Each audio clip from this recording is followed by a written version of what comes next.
جن کا نام تھا علامہ شبلی، بڑے پائے کے ولی اللہ ہیں، بڑے ولی ہیں۔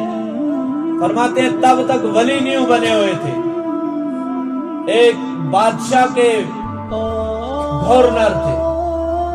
فرمایا جاتا ہے بادشاہ نے اپنے بادشاہی میں سے اعلی سے اعلی یعنی لباس نکالا، اور جتنے اس کے گورنر تھے، جتنے اس کے رفیق تھے، دوست تھے، ان میں بانٹ دیا کہ کل میری محفل ہے، سارے لگا کے اپنا اپنا پوشاک آئے۔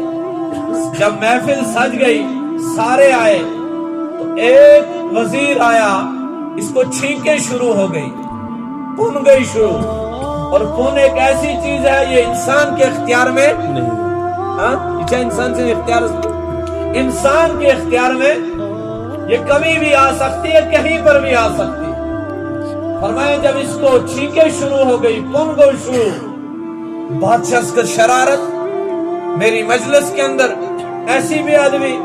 فرمایا جب چھینکیں آئی تو انسان کو ضروری طور ہے تھوک بھی آ جاتا ہے، باقی چیزیں بھی آ جاتی ہیں۔ اب رومال تو تھی نہیں، اس نے اسی لباس سے صاف کیا۔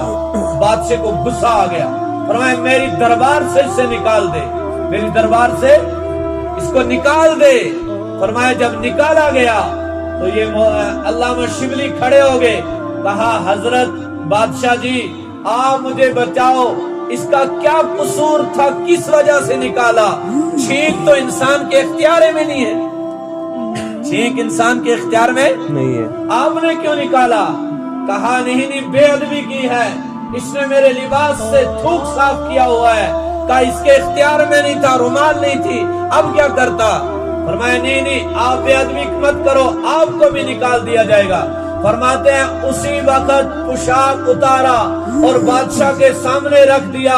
کہا میں تب تک آج مجھے سمجھ میں آیا کہ کہیں قیامت کے دن اللہ یہ نہ کہہ دے کہ تو نے میرا فرمان نہیں مانا، تو نے میرے احکام کو نہیں مانا، نبی کے احکامات کو نہیں مانا، اس لیے اسے پوشاک اتارا جائے اور اس کو جہنم میں ڈال دیا جائے۔ اس لیے میں اس لباس کو پھینک دیتا ہوں، اس لباس کو تیرے حوالے کرتا ہوں، یہ لباس تجھے ہی مبارک ہو۔ اور فرمایا وہاں سے چلے اور جا کر جنید بغدادی علیہ رحمہ کی دربار میں جا بیٹھے اور کہتے ہیں اللہ اللہ کرنا سیکھ گئے۔ فرمایا اللہ کے اتنا بڑے ولی اللہ بنے، اتنا بڑا ولی اللہ بنے کہ پھر لوگ اس کی دربار میں آ کر بیٹھتے تھے، اور لوگ جو بھی کہتا تھا اللہ کا نام لیتا تھا، وہ جیب سے شکر نکالتا تھا اور اس کے منہ میں ڈالتا تھا کہ اس نے میرے اللہ کا نام لیا ہوا ہے۔ جس کو اس ذاتس تس کو عالم ادنا جنتا جو رب کا بن جاتا ہے نا، رب سب کچھ اس کے حوالے کر دیتا ہے۔